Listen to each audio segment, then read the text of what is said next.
this video series is for you if you have or think you might have a child who is an empath or highly sensitive or highly intuitive. That's what we're going to talk about in this video series. So make sure to watch all the videos so that you get each of the pieces. So first thing we're going to talk about is signs that your child might be an empath, highly sensitive, intuitive. We're going to lump those all together because really they overlap quite a bit. They're very similar.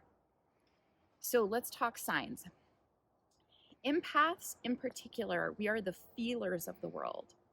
So where all humans are feeling each other and feeling energy and feeling emotion, empaths are at one extreme of this spectrum. We're feeling it to the nth degree, really, really extreme. This can be really overwhelming as a child because you don't really have the capacity to understand what's yours and what isn't. And let's be honest, most adults don't know that either.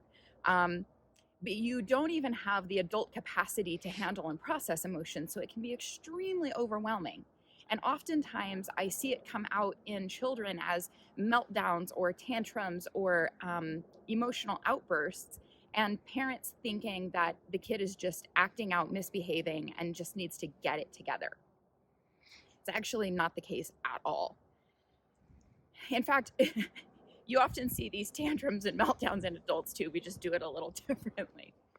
So signs that your child might be an empath, highly sensitive or intuitive, if they have really big emotions that they seem to get overwhelmed by, if they are picking up on your emotions or the people around them. And all kids are doing this. We've all seen the kid who's misbehaving or struggling when there's a day when the parents are struggling, right? To empaths, it's way extreme. So for an empathic child, they might be taking all of that on and maybe even feeling responsible for it. So if your child feels the need to tend to you, is always really being super sympathetic and trying to take care of you and wanting to make you in a good mood, really these are signs that your child is probably an empath. And being an empath is a great thing. It's really a superpower for us when we learn how to utilize it in a way that's beneficial to us. It can be really difficult and really challenging up until we learn that. Other signs that your child is probably highly sensitive. If you take them into certain spaces, buildings, around certain people, and their energy shifts dramatically. As a kid, I used to get stomach aches and headaches every time I was around certain specific people. If your child has an emotional sort of meltdown when they get into a certain place, building, or event, and as soon as you remove them from it, everything's okay again, they're just feeling and absorbing the energy and they're not sure how to handle it. So in this video series, we're going to give you some tips and pointers, not only for how to parent children like this, but also for tools that you can teach them and bring them through to help them manage these. So go all the way to the end of the video series. There will be 5 of them. Some other signs that your child might be highly sensitive or empathic, if they process things in a really deep way. So they might be like the deep thinkers, the ones who are, even as a small child, not just taking the like, oh, that was fine, and then they move on as good enough, but really stopping to mull things over.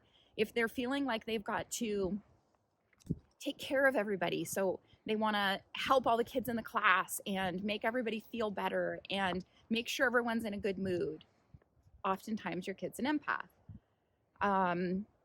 If your child picks up on not just energy, but even beings or spirits, if your kid says that they're seeing angels or they report talking to a grandparent who's no longer there, please believe them. This is important. They probably are. So much of the time we get shut down as kids when we say that.